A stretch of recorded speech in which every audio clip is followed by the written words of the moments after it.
नमस्कार, प्रभात टीवी में आप सबका स्वागत है। मैं हूं रमेश भगत। सिविल सेंटर के पास हुए लाखों रुपए की उठाईगिरी के पांचों आरोपी को पकड़ने में पुलिस को मिली सफलता। सुपेला पुलिस ने आरोपी के पास से 6,700,000 रुपए व चेकबुक और मूर्ति को किया जब्त। 8 जनवरी को दिन दहाड़े मॉन्यूमेंट पार्क सिविक सेंटर में सराफा व्यवसायी रितेश सोनी के गाड़ी के डिक्की को तोड़कर 6,20,000 रुपए के उठाईगिरी का खुलासा करते हुए दुर्ग जिला एसपी बद्रीनारायण मीणा ने पत्रकारों को बताया कि घटना के 2 दिन के भीतर ही सभी आरोपियों को पकड़ने में सफलता मिली है। मामले की जानकारी देते हुए एसपी बद्रीनारायण मीणा ने आगे बताया कि ऋतिक सिंह उप कालू सेक्टर 5 निवासी अपने 4 साथियों के साथ घटना को अंजाम दिया था। प्रार्थी रितेश सोनी गाड़ी की डिक्की में 6,20,000 रुपये, चेक बुक और एक मूर्ति को भरकर सिविक सेंटर स्थित मॉन्यूमेंट पार्क के पास गाड़ी खड़ा कर अपने दोस्त के साथ पार्क में बैठा था। जब वापस आया तो डिक्की से पैसे की चोरी हो चुका था, जिसकी रिपोर्ट प्रार्थी रितेश सोनी ने कोतवाली थाने में लिखाई, जिसके बाद पुलिस ने मामले को गंभीरता से लिया और चोरों की तलाश में जुट गए। इस बीच पुलिस को सूचना मिली कि कुछ पुराने चोर किस्म के लोग शराब दुकान के पास घंटों शराब पी रहे हैं और दूसरों को भी पिला रहे हैं, जिसके बाद संदेह के आधार पर सुपेला थाना क्षेत्र के बदमाश ऋतिक उपकालू को पकड़कर कड़ाई से पूछताछ करने पर उसने अपनी जुर्म कबूल कर लिया। ऋतिक उपकालू के पास से पुलिस ने 38,000 रुपये जब्त किया। बाकी पैसे को उसके अन्य साथियों के पास से बताए गए जगहों से बरामद किए। वहीं आरोपियों ने चेक और मूर्ति को प्रियदर्शनी अंडरब्रिज के पास झाड़ियों में फेंक दिए। कुमार सोने एक सराफा व्यवसायी है, उनके साथ में एक घटना हो गई थी। उनकी गाड़ी में से जो पैसा उन्होंने रखा था वो पैसा किसी अज्ञात व्यक्ति द्वारा निकाल लिया गया था। उसकी पुलिस बिलायनगर जांच कर रही थी। इसी दौरान सुपेला पुलिस को ये सूचना मिली कि उनका थाने का जो निगरानी बदमाश है ऋतिक सिंह उर्फ कालू, वो काफ़ी ज़्यादा पैसे पार्टी कर रहा है। सुपेला पुलिस ने अपने तरीके से उस पर खोजबीन की और उससे पूछताछ की। उस पूछताछ करने पर यह पता चला कि ऋतिक सिंह और उसके साथी हेमंत कुमार, श्याम कुमार, सिनू टकरिया और गौरव पटेल, ये सब ने जो बिलाईनगर में जो घटना हुई है उसको घटना को खारिज किया है। इसके बाद से सुपेला पुलिस ने वो सारा जो मसलूका है बरामद किया है और अपराधियों को गिरफ्तार किया है। आगामी कार्रवाई करेगी। वहीं सुपेला पुलिस एक बार फिर बेसिक पुलिसिंग का शानदार नमूना पेश कर बेहतर कार्यशैली का लोहा मनवाया है। इसके लिए पूरी टीम प्रशंसा के पात्र है। प्रभात टीवी के लिए योगेश वर्मा की रिपोर्ट। सब्जी बेचने के दौरान बैजनाथ पारा दुर्ग निवासी 45 वर्षीय प्यारीबाई सोनकर के गले से किसी अज्ञात ने उनका मंगलसूत्र गायब कर दिया। फिलहाल पुलिस आरोपी की तलाश में सरगर्मी से जुट गई है। बैजनाथ पारा में सब्जी बेचने का व्यवसाय करने वाली प्यारीबाई सोनकर शनिवार को लूट की घटना का शिकार हो गई। दरअसल सब्जी बेचने के दौरान एक अज्ञात युवक प्यारीबाई से सब्जी खरीद रहा था और इसके करीब आकर उनसे प्यारीबाई के गले से मंगलसूत्र पार कर दिया, जिसकी जानकारी खुद प्यारीबाई को भी नहीं हुई। जब युवक सब्जी लेकर चला गया तब प्यारीबाई को एहसास हुआ कि उसके गले में मंगलसूत्र नहीं है। तब प्यारीबाई को एहसास हुआ कि उनके गले में मंगलसूत्र नहीं है। प्यारीबाई ने युवक को आवाज़ लगाकर पकड़ने का प्रयास किया, लेकिन तब तक युवक भाग चुका था। प्यारीबाई ने मामले की शिकायत दुर्ग थाने में की है। पूरी घटना को लेकर दुर्ग थाना टीआई भूषण इक्का ने बताया कि सीसीटीवी फुटेज के आधार पर युवक की तलाश की जा रही है। जल्द ही आरोपी युवक पुलिस की गिरफ्त में होगा। सब्जी रिपोर्टर है प्यारीबाई सोनकर, सब्जी बेचने का काम करती है।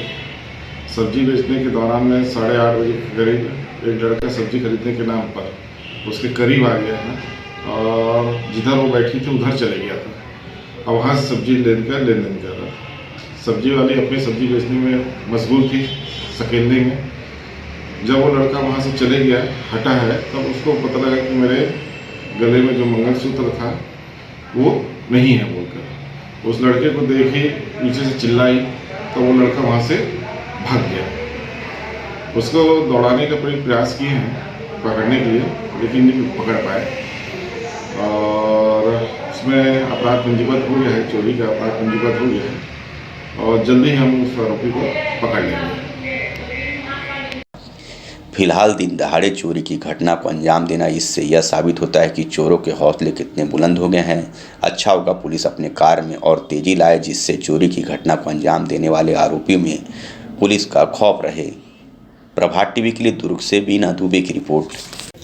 खाद्य सामानों एवं गुटखा गुड़ाखू को ओवर रेट में बेचने की खबर को प्रभात टीवी ने प्रमुखता से प्रसारित किया था, जिसको प्रशासन ने गंभीरता से लिया। ऐसे जमाखोरी और मुनाफाखोरी करने वालों पर सख्त कार्रवाई की चेतावनी दी है। जिले में धारा 144 लागू होने के बाद से अचानक सामग्रियों की किल्लत व मूल्य वृद्धि देखी जा रही है। जिला खाद्य अधिकारी राजेश जायसवाल ने जमाखोरी व मुनाफाखोरी से बचने व शिकायत मिलने पर कार्रवाई करने की चेतावनी दी है। व्यापारियों को अपने व्यावसायिक परिसर में कोरोना प्रोटोकॉल का पालन करने व ग्राहकों को भी मास्क लगाने के लिए प्रेरित करने की सलाह दी।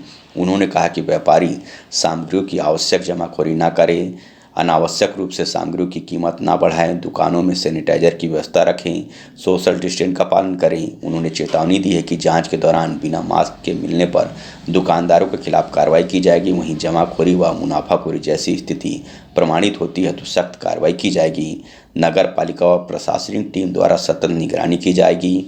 लापरवाही बरतने वालों के खिलाफ नियमानुसार कार्रवाई की जाने की जानकारी भी जिला खाद्य अधिकारी बेमेतरा राजेश जायसवाल ने दी। महंगाई बढ़ा दे सर, लॉकडाउन करके और बढ़ाते जा रहे हैं, तब हम लोग मजबूर हैं कि खाना पड़ेगा हम लोग को। यहाँ जो 2000 में भी एक हफ्ता पहले ले गए रहें और आज वो 2400 रुपये हो गए तेल।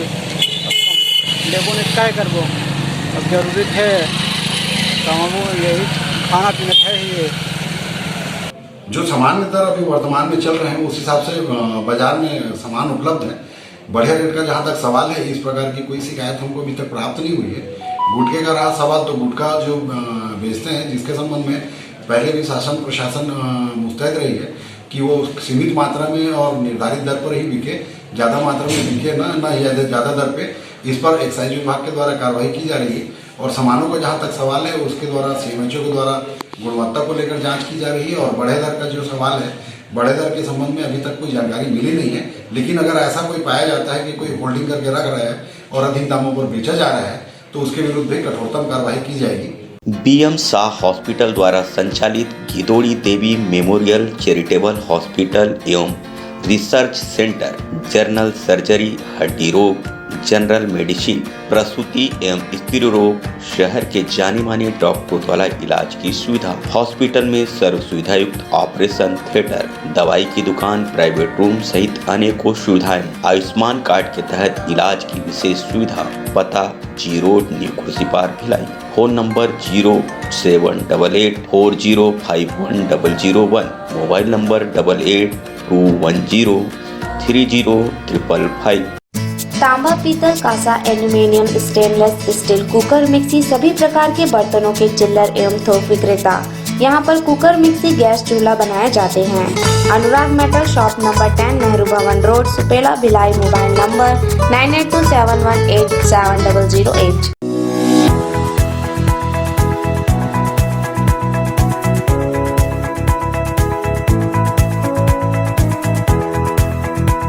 MIC गठन के पूर्व जोन अध्यक्ष के चुनाव को लेकर भाजपा के पार्षदों ने जताया आपत्ति।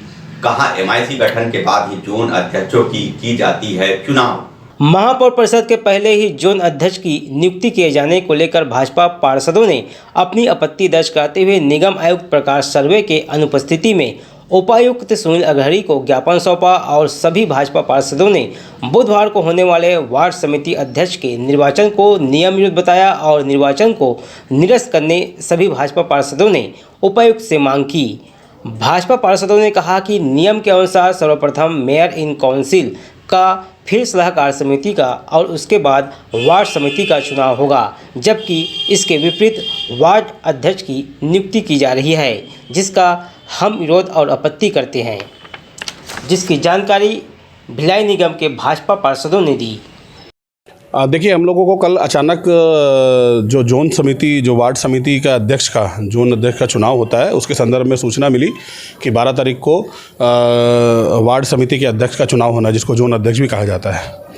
उसे लेकर के हमारे नगर निगम के अधिनियम में स्पष्ट उल्लेख है कि धारा 37 के तहत जो सभापति होते हैं, सभापति के निर्वाचन के 7 दिवस के भीतर महापौर परिषद के सदस्यों, महापौर परिषद का गठन करना है।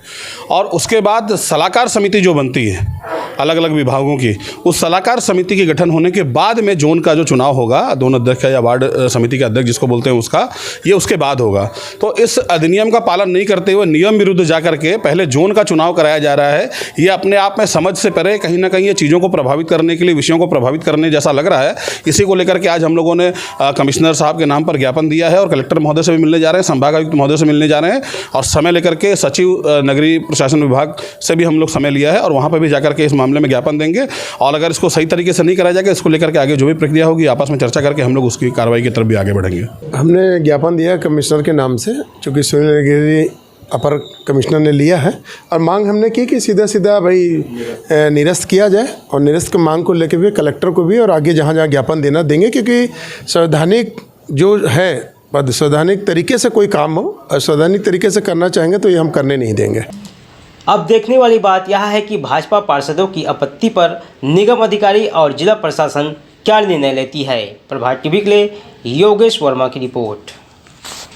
शासकीय उत्तर माध्यमिक शाला बेलगांव जिला राजनांदगांव का सहायक शिक्षक विजेंद्र वर्मा आखिर क्यों मांग रहा है इच्छा मृत्यु, देखे इस खबर में। विजेंद्र कुमार वर्मा सहायक शिक्षक विज्ञान ने प्रेस वार्ता लेकर जिला पंचायत राजनांदगांव में कार्यरत लिपिक नेमी चंद देवांगन पर गंभीर आरोप लगाया है। सहायक शिक्षक का कहना है कि नेमी चंद देवांगन के द्वारा मांगे गए राशि 50,000 को उसे नहीं देने के कारण पदोन्नति सूची विज्ञान से उनका नाम हटा दिया गया, जिसके कारण उसे पदोन्नति से वंचित होना पड़ा। दावा आपत्ति प्रस्तुत करने के बाद भी लिपिक द्वारा राशि की मांग की गई। लिपिक द्वारा यहां तक मेरे आदेश को छुपा कर रखा गया था। 31 अगस्त 2017 को कार्यभार ग्रहण तिथि का अंतिम तिथि था और साथ ही शाम 4 बजे तक मुझे आदेश दिया गया। सालेवारा छुरी खदान का आदेश दिया गया।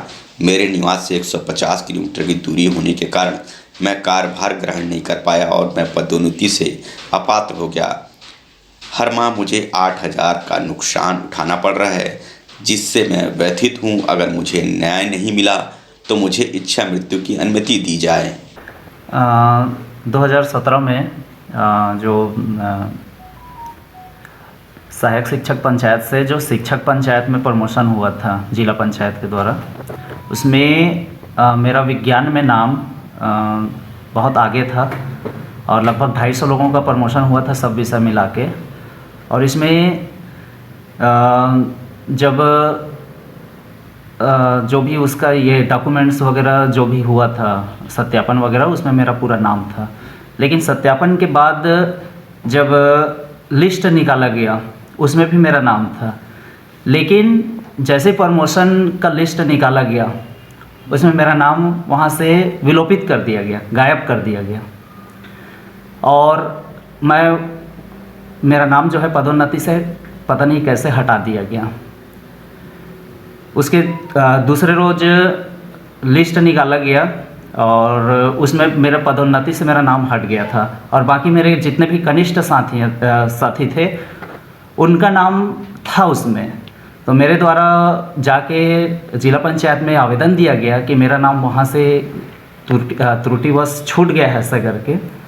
और जैसा कि मैं इस प्रेस विज्ञप्ति में यहाँ उल्लेखित भी किया हूँ कि मामला जो था वो जिला पंचायत में कार्यरत जो लिपिक है जिसका नाम नेमीचंद देवांगन है, उसके द्वारा उसके पूर्व मेरे से 50,000 रुपये पैसा का डिमांड किया गया था।